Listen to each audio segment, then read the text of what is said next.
If your argument, Black Steel, is that you don't spend, less than say $80 on the power supply, you don't spend less than $185 on the motherboard, that leaves very little left of the budget to actually get your case, your hard drive, your graphics card, your CPU. So that's why I'm saying when you build a $600 system, which is a low budget system, spending $180 on the motherboard, $80 on the power supply isn't really wise.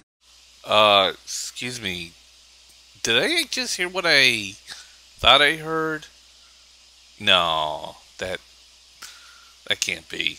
If your argument, Black Steel, is that you don't spend, less than say $80 on the power supply, you don't spend less than $185 on the motherboard, that leaves very little left of the budget to actually get your case, your hard drive, your graphics card, your CPU. So that's why I'm saying when you build a $600 system, which is a low budget system, spending $180 on the motherboard, $80 on the power supply isn't really wise. Oh man, this is gonna hurt so many wrong ways. Okay, first of all, I just want to let you guys know that I'm fine if Macs are set free like tomorrow, whatever. It doesn't mean shit to me. If it happens, it happens.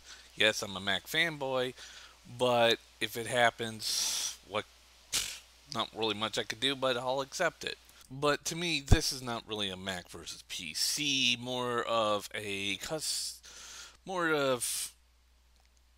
I don't know what to fucking categorize this as because I got nothing against custom builders. In fact, a few of my friends are custom builders, have custom built PCs and very good ones.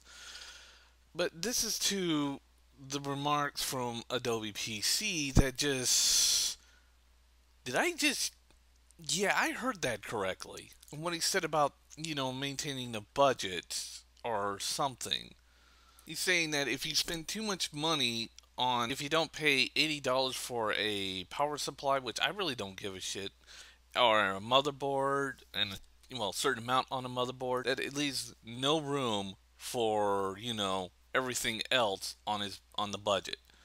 Okay, this is where I have the problem. Well, first of all, I don't give a shit about this whole power supply argument. And when I get a power supply, I go out and ask friends and try to find out what the best power supply I could get. But that's besides the fucking point. The point was that he said if I spend too much money on a power supply and motherboard for the rest of the budget, I can't get the rest of everything else I need. Okay, this makes sense if I was buying an OME or an OEM. Say like Dell, Apple, Comcast. Okay, I can't really think of any others, but OEMs.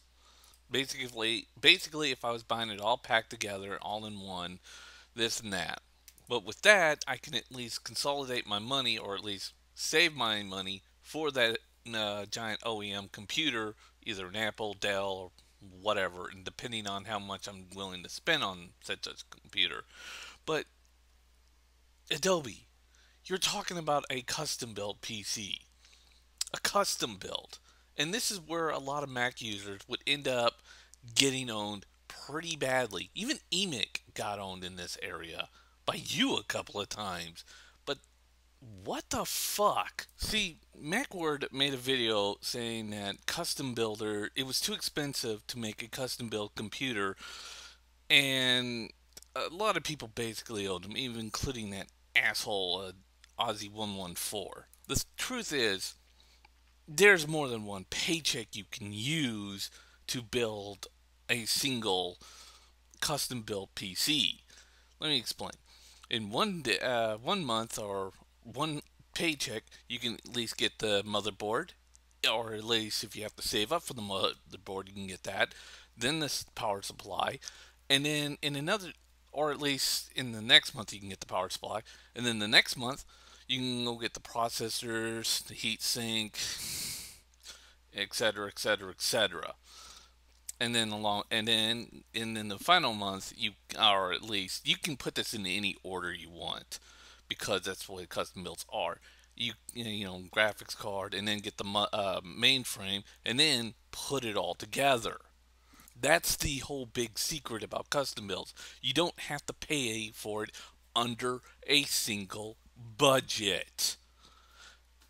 Let me illustrate this. You do not have to build a custom build PC under a single budget Adobe PC.